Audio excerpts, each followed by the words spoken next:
एक अतिशय वेगळीच घटना घडलेली आहे. जाताना पदरात भाकर बांधून घेतली, पण पत्नीच्या निधनानंतर पतीने काय केलं पहा. जुनी पिढी संपत चाललेली आहे. लातूरमध्ये ही घटना घडलेली आहे. दोघांचं आयुष्य म्हणजे संघर्ष, कष्ट आणि एकमेकांवर अथांग प्रेम याची जिवंत ही गोष्ट आहे आणि ती धक्कादायक घटना आहे. मातीचा सुगंध असलेला गाव, लातूर जिल्ह्यातील औसा तालुक्यातील होळी गाव. गावात सगळे त्यांना मग आदराने ओळखत होते. वयाची 90 ओलांडल्यानंतरही सरस्वतीबाई घरातल्या कामात व्यस्त असायच्या. तर 100 वर्ष ओलांडल्यानंतरही सदाशिव जाधव काठीच्या आधाराने गावभर फिरत दिसायचे. दोघांचं आयुष्य साधं होतं, पण त्या साधेपणातच एक अनोखी श्रीमंती होती, प्रेमाची श्रीमंती. दोघांचं नातं इतकं घट्ट झालं होतं की गावातले लोक म्हणायचे, हे दोघे एकमेकांशिवाय राहू शकत नाही. अनेकांनी त्यांना वर्षानुवर्षे एकत्र पाहिलं होतं. एकमेकांची काळजी घेणं, एकमेकांवर प्रेम करणं आणि शेवटपर्यंत सोबत राहण्याची त्यांची इच्छा होती. सकाळचा दिवस नेहमीप्रमाणे सुरू झाला होता. गावात शांत वातावरण होतं, पण त्या दिवशी अचानक एक बातमी वाऱ्यासारखी पसरली आणि अक्षरशः संपूर्ण गाव हादरून गेलं. सरस्वती जाधव यांची प्रकृती अचानक खालावली होती. घरातील लोक धावपळ करू लागले. वातावरणात चिंतेची छाया पसरली. दुपारचे साधारण 2:27 झाले होते, पण सरस्वती जाधव यांनी अखेरचा श्वास घेतला. घरात एकच हंबरडा फोडला गेला. मुलं, नातवंड, सुना सगळे रडू लागले. गावात बातमी पसरली. सगळीकडे हळहळ व्यक्त होऊ लागली.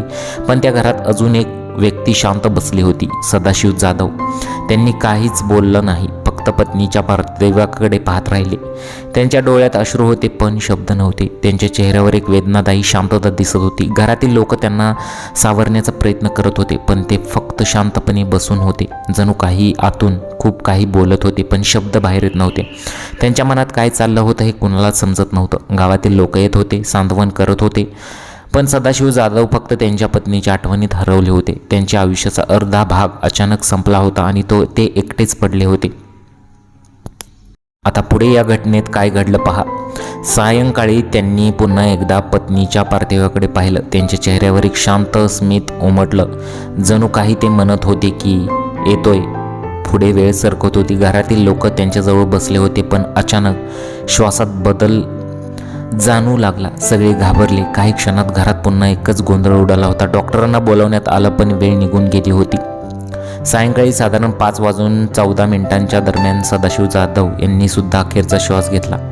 पत्नीच्या निधनानंतर अवघ्या 2.5 तासात पतीनेही प्राण सोडले होते. घरात एकच आक्रोश झाला. गावात ही बातमी वाऱ्यासारखी पसरली. सगळीकडे हळहळ व्यक्त होऊ लागली. एकाच दिवशी एकाच घरातील एकाच प्रेमाची 2 माणसं कायमची दूर गेली, ज्यांनी आयुष्यात एकमेकांना साथ दिली. सदाशिव जाधव यांनी आयुष्यभर कष्ट केले होते. शेवटपर्यंत ते पायी प्रवास करत होते. खांद्यावर घोंगडे, हातात काठी आणि पदरात भाकर हीच त्यांची ओळख होती. साधेपणातलं आयुष्य त्यांनी जगलं होतं. मुलींच्या गावी जाताना ते कायम पदरात भाकर बांधून घ्यायचे.